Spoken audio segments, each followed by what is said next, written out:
Good evening, student. তোমালোকক আমাৰ YouTube channel honest লাৰ্ণাৰলৈ স্বাগতম জনাইছো। আমি আজি আলোচনা কৰিম দশম শ্ৰেণীৰ সাধাৰণ গণিতৰ প্ৰথম অধ্যায়ৰ অনুসৰণিক 1.1 ৰ নোটস বা টুকুৰাখিনি। প্ৰথমে আমি একেবাৰে আৰম্ভণিৰ পৰা আলোচনা কৰি আছো অংক যে 0 ৰ পৰা 9 লৈ অংক বোলে যেনে 0 1 2 3 4 5 6 7 8 9 এই 10টাই আমাৰ অংক হয়। ইয়াতকে বেছিও নাই কমো নাই, এইখিনিয়ে আমাৰ অংক। সংখ্যা এটাতকৈ অধিক অংক একেলগে কি বুলি কোৱা হয়?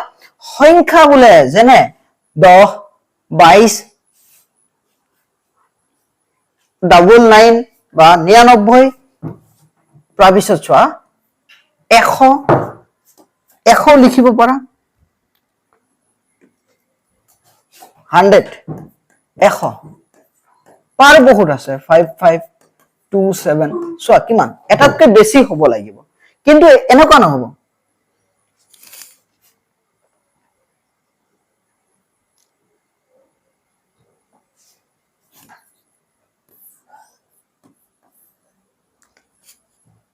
কিন্তু এনেকুৱা নহব যে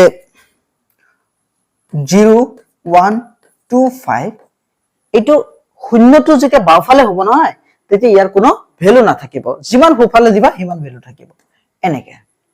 তাৰ পিছত আমি পাম স্বাভাৱিক সংখ্যা। আমি গণনা যিবোৰ কৰিবলৈ যিটো সংখ্যা ব্যৱহাৰ কৰো তাক আমি সদায় স্বাভাৱিক সংখ্যা হিচাপে কওঁ। গণনা কৰিবলৈ ব্যৱহাৰ কৰা 1 ৰ পৰা অসীমলৈ স্বাভাৱিক সংখ্যা বোলে।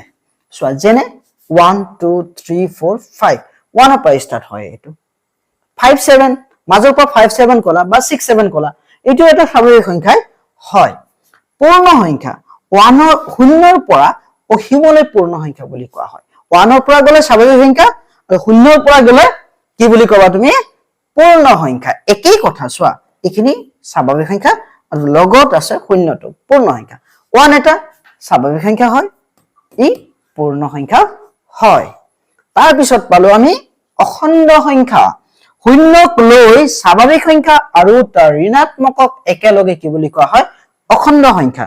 যেনে চোৱা আমি বাও হাতে লিখিছো এইখিনি ঋণাত্মক সংখ্যা আৰু এইখিনি ধনাত্মক বা যোগাত্মক, মানে এইখিনি স্বাভাৱিক সংখ্যা আৰু মাজত আছে শূন্যটো পূৰ্ণ সংখ্যা হৈ আছে 0ক লৈ, কিন্তু বাওফালে চোৱা ঋণাত্মক সংখ্যাখিনি আমি বহাইছো। গতিকে এই গোটেইখিনি সংখ্যা একেলগে কি বুলি কোৱা হয়? অখণ্ড সংখ্যা বুলি কোৱা হয়। আৰু সকলো অখণ্ড সংখ্যা হয় 1 হয়। যেতিয়া আমি অখণ্ড সংখ্যাবিলাক বহাও নহয়, লিখো নহয়, চোৱা 3/1 লিখিছো। লিখোতে যেতিয়া আমি নৰমালি লিখো 5 7 এনেকে লিখো, 6 সাপোজ 9 -9 এনেকে আমি লিখিছো, কিন্তু ইয়াৰ তলত অলৰেডি কি আছে? 1 এটা আছে হৰ হিচাপে। ইয়াৰ পিছত চোৱা আমি যদি অখণ্ড সংখ্যাবিলাকক কি কৰো যে অখণ্ড সংখ্যাবিলাকক আমি যদি ৰেখা এটা সহায় লওঁ, ৰেখা জানাই যাৰ আৰম্ভণি বিন্দু নাই আৰু অন্তিম বিন্দু নাই, তাক আমি কি বুলি কম? ৰেখা বুলি কম। সংখ্যা ৰেখা। চোৱা অখণ্ড সংখ্যাক ৰেখাত প্ৰকাশ কৰিলে তাক সংখ্যা ৰেখা বোলে। যেনে চোৱা এই শূন্যটো অৰিজিন বুলি লিখিছো। অৰিজিন মানে হল এইটো তোমাৰ নিউট্ৰেল হৈ আছে শূন্যটো, আৰু সোঁফালে আমি যোগাত্মক বা ধনাত্মক সংখ্যা লিখিছো। যিমান পাৰা গৈ থাকিব যেনেকে স্বাভাৱিক সংখ্যা, আৰু তাৰ ঋণাত্মক খিনি আমি বাও হাতে লিখিছো। বাও হাতে সদায় ঋণাত্মক সংখ্যা আৰু সোঁহাতে ধনাত্মক সংখ্যা। এই গেপছ খিনি সদায় সমান সমান হ'ব লাগিব। এইখিনি গেপছ সব গেপছ খিনি সমান সমান। এতিয়া চোৱা পৰিমেয় সংখ্যা। তোমালোকে নিশ্চয় ভগ্নাংশ পাইছাই। ভগ্নাংশত তোমালোকে জানা যে ওপৰত থাকে লব, তলত থাকে কি? হৰ। লবক আমি পি বুলি বুজাও, হৰক আমি কি বুজাও? কিউ বুলি বুজাও। ঠিক তেনেকৈ লব বা হৰ p/q প্ৰকাশ কৰিব পৰা সংখ্যাবোৰক পৰিমেয় সংখ্যা বোলে, য'ত q not equal 0 2/0 হলে ই পৰিমেয় নহব। চোৱা যেনে 5/6 -7 ই এটা অখণ্ড সংখ্যা হয়, ইয়াৰ তলত 1 আছে, এনেকে ই পৰিমেয় হয়। 0 তলতো 1 আছে, 0 তলত 0 নাই, ইও পৰিমেয় হয়। এনেকৈ আমি বহু সংখ্যা পাম। তাৰ পিছত অপৰিমেয় সংখ্যা, লব বা হৰত যিবোৰ সংখ্যা প্ৰকাশ কৰিব নোৱাৰো সংখ্যাবোৰক কি বুলি কোৱা হয়? অপৰিমেয় সংখ্যা বোলে। যেনে চোৱা ৰুটটো আমি অখণ্ড সংখ্যা হিচাপে পোৱা নাই, গতিকে ৰুটটোৰ তলত কি নাই? 1ও নাই, ই ভগ্নাংশ হিচাপেও নাই, গতিকে ই কি হ'ব? অপৰিমেয় সংখ্যা হ'ব। এনেকুৱা হ'ব পাৰে যে √3 এই এটা কি হ'ব পাৰে? অপৰিমেয় সংখ্যা। √3, √5 এনেকে চোৱা √3 ৰ বৰ্গমূল নাই, 2 ৰ বৰ্গমূল নাই, গতিকে এইটো কি হ'ব পাৰে? অপৰিমেয় সংখ্যা যাৰ বৰ্গমূল নাই। কিন্তু চোৱা √4, এতিয়া আমি ইয়াক 2 স্কয়াৰ লিখিব পাৰো, 2 × 2 4 হয়, গতিকে স্কয়াৰ আৰু ৰুট কি হ'ব? কেনসেল যাব, আমাৰ থাকিব 2। ই এটা পৰিমেয় হয় যাৰ বৰ্গমূল আছে। মানে একে সংখ্যা পূৰণ কৰিলে যিটো সংখ্যা পাও, যেনেকৈ 3 × 3 = 9, এইবোৰ সংখ্যা পৰিমেয় হ'ব ৰুট হলেও। কিন্তু যিবোৰ সংখ্যা গোটা সংখ্যা হিচাপে লিখিব নোৱাৰি বা ভগ্নাংশও নহয়, তেনে সংখ্যাবিলাকক অপৰিমেয় সংখ্যা বুলি কোৱা হ'ব। বাস্তৱ সংখ্যা, যে পৰিমেয় সংখ্যা আৰু অপৰিমেয় সংখ্যাক একেলগে বাস্তৱ সংখ্যা বোলে। আমি পালো অপৰিমেয় সংখ্যা, পৰিমেয় সংখ্যা, দুইটাক একেলগে আমি কি সংখ্যা বুলি কম? বাস্তৱ সংখ্যা বুলি কম।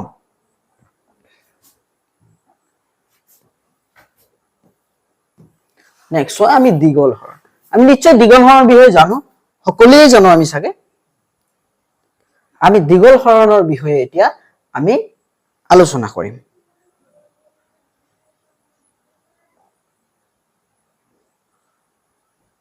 চোৱা দীঘল হৰণত কি হয়? আমাৰ কেইটামান বস্তু অতি প্ৰয়োজনীয় হয়। মই লিখি আছো, মই সাইডত লিখি আছো, এইখন সাইডত লিখি আছো।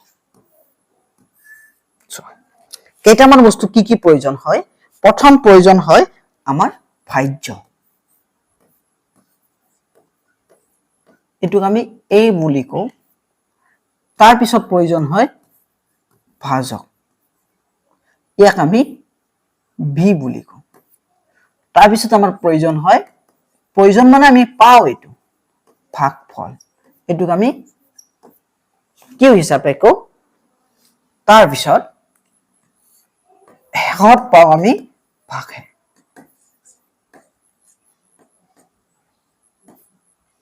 R হিচাপে পাওঁ। এতিয়া চোৱা ভাজ্য আমি পাইছোৱে, ভাজ্য তলত লিখিছো মই, ভাজ্য ইকুৱেল ভাজক ইনটু ভাগফল, ভাজক ইনটু ভাগফল প্লাস ভাগশেষ, মানে A equal B Q plus R। এইটো কেতিয়া হ'ব? যেতিয়া A গ্ৰেটাৰ দেন ইয়াত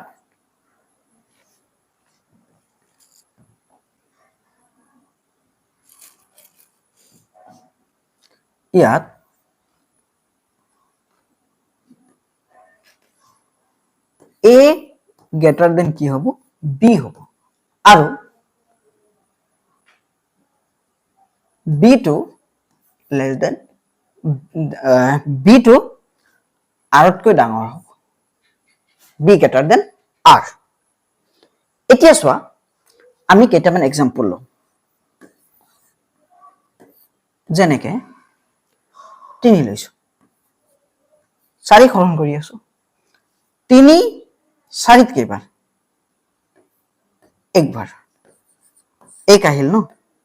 চোৱা ইয়াতে 4 হল ভাজ্য, 3 হল ভাজক, ভাগফল হল 1 আৰু ভাগশেষ পাইছো আমি 1। চোৱা 3 1 গুণ 3 আৰু 1 4। ইয়াতে 3 4তকৈ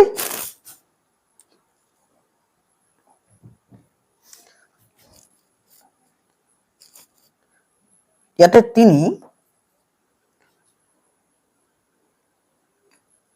4 ডাঙৰ, A গ্ৰেটাৰ দেন B, 3 4তকৈ সৰু, আৰু R ৰ ভ্যালু কিমান? 1। সেকেন্ড চোৱা B নাম্বাৰ, চোৱা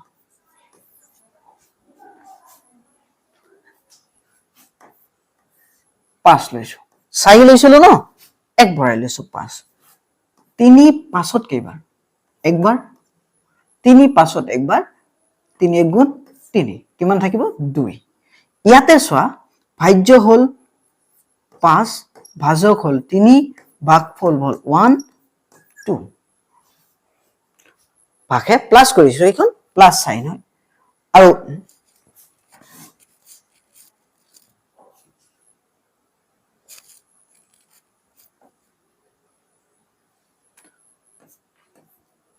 এতিয়া ইয়াত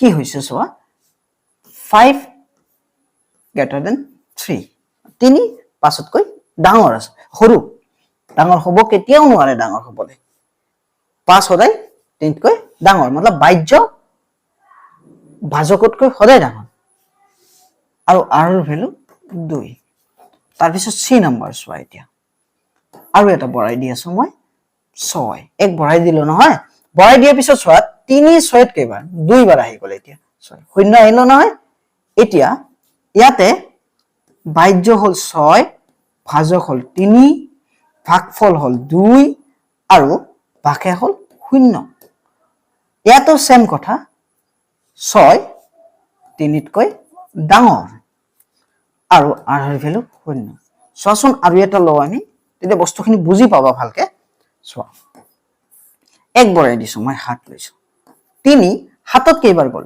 দুইবাৰ গল ন চোৱা 6 এক হ'ব একদম সিম্পল সংখ্যা লৈছো যাতে বস্তুখিনি বুজি পোৱা চোৱা 7 হল ভাজ্য 3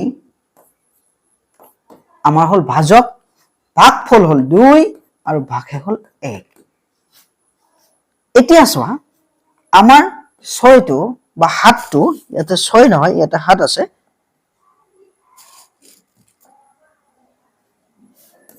7 টো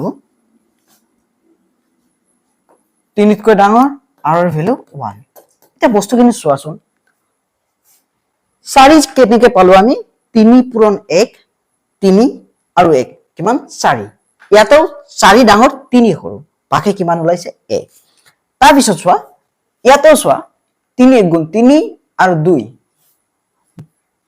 ভাজ্য ইকুৱেল ভাজক ইনটু ভাগফল প্লাস ভাগে 3 1 গুণ 3 আৰু 2 কিমান 5 ইয়াতেও 5 টো ডাঙৰ 3 টো সৰু আৰু মান কিমান ভাগে 2 এতিয়া চোৱা ইয়াতে একেখিনি কথাই হৈছে 3 2 গুণ 6 আৰু 0 কিমান 6 ওলাইছে এতিয়া পিছৰটো চোৱা 3 2 গুণ 6 আৰু 1 7 কথাখিনি এইটো হল যে আমি কিছুমান বস্তু পালো কি বস্তু পালো যে ইয়াতে a টো সদায় b তকৈ ডাঙৰ আৰু r ৰ মানটো সবতকে ইম্পৰ্টেন্ট কথা r ৰ মানটো আমি যেটো পালো চোৱা কৰবাত 3 পাইছো নে আমি কিমানটো 3 ৰে হৰণ কৰিলো 3 পাইছো নে নাপাও r ৰ মানটো সদায় 0 ৰ পৰা আৰম্ভ হ'ব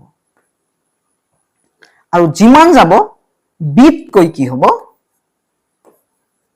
b তকৈ ডাঙৰ নহয় মই ডাঙৰ লিখিছো মুছি দি আছো মই b তকৈ কি হ'ব সৰু হ'ব এনেকুৱা কন্ডিশনটো r ৰ মানটো r টো এনেকুৱা কন্ডিশনত থাকে যে 0 তকৈ সমান হ'ব পাৰে বা 0 তকৈ ডাঙৰ আৰু b তকৈ সৰু হয় এতিয়া আমি ইয়াৰ ওপৰত বহুতখিনি কথা আলোচনা কৰিম তেতিয়া তোমালোকে নিশ্চয় বুজি পাবা চোৱা ইউক্লিডৰ বিভাজন প্ৰমেয়িকা তোমালোকে নিশ্চয় অলপ আগতে পাইছা যে আমি কি পালো যে ভাজক ইকুৱেল ভাজক ইকুৱেল নহয় ইনটু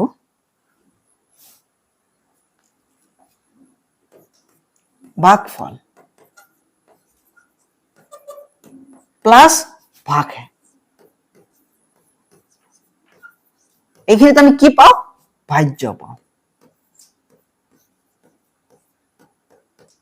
মনত আছে তাতে কন্ডিশন হ'ব লাগিব যে ভাজ্যটো ভাজকতকৈ ডাঙৰ হ'ব লাগিব এতিয়া ইউক্লিডে কি কৈছে চোৱা ইউক্লিডৰ বিভাজন প্ৰমেয়িকা বা ইউক্লিডৰ কলন বিধি দুটা যোগাত্মক অখণ্ড সংখ্যা a আৰু b লোৱা আৰুটো চোৱা পিপিটি বনাওতে এনেকুৱা হৈ গৈছে এতিয়া দিয়া থাকিলে এনে দুটা অদ্বিতীয় সংখ্যা q আৰু r থাকিব যাতে a = bq + r হয় আৰু 0 less than equal r less than b r টো শূন্যতকৈ ডাঙৰ বা শূন্যৰ সমান হয় আৰু b তকৈ কি হয় সৰু হয় ইয়াত আৰু এটা বস্তু ইনক্লুড হৈ আছে a greater than কি হয় সদায় b হয় এতিয়া ইউক্লিডে কৈছে যে আমি যেতিয়া দ্বিগল হৰণ কৰো তেতিয়া ভাজ্যটো সদায় ভাজকতকৈ ডাঙৰ হ'ব লাগে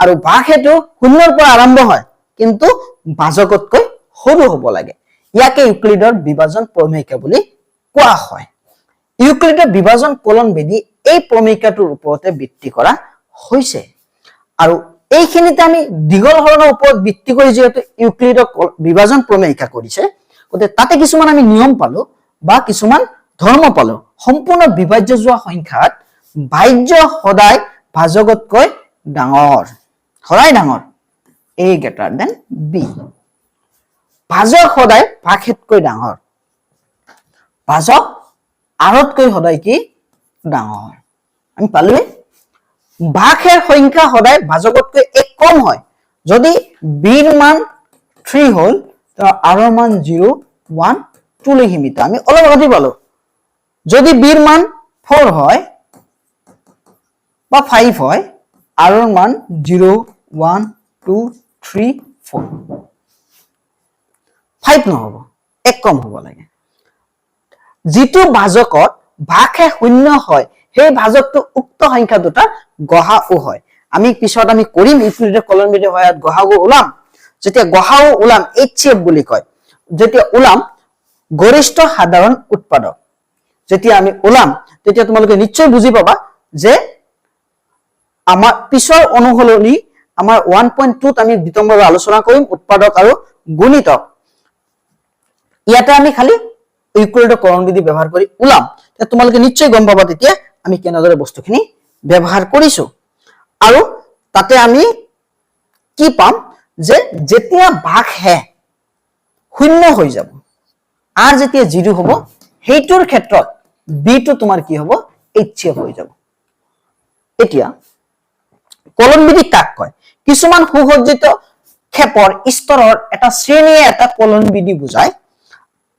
কোনো এক বিশেষ ধৰণৰ সমস্যা সমাধানৰ বাবে এটা প্ৰণালী আগবঢ়ায় আৰু ইউক্লিডৰ বিভাজন কলন বিধি দুটা যোগাত্মক অখণ্ড সংখ্যাৰ গৰিষ্ঠ সাধাৰণ উৎপাদক উলিওৱাৰ এটা কৌশল এই ইউক্লিডৰ কলন বিধিটো আমি কিয় লৈছো আমাৰ লেসনত কিয় দিছে যে আমাক এই কাৰণে দিছে যাতে আমি HCF টো উলিওৱা আমি শিকিব পাৰো পাগলৈ ব্যৱহাৰ আমি শিকিব পাৰো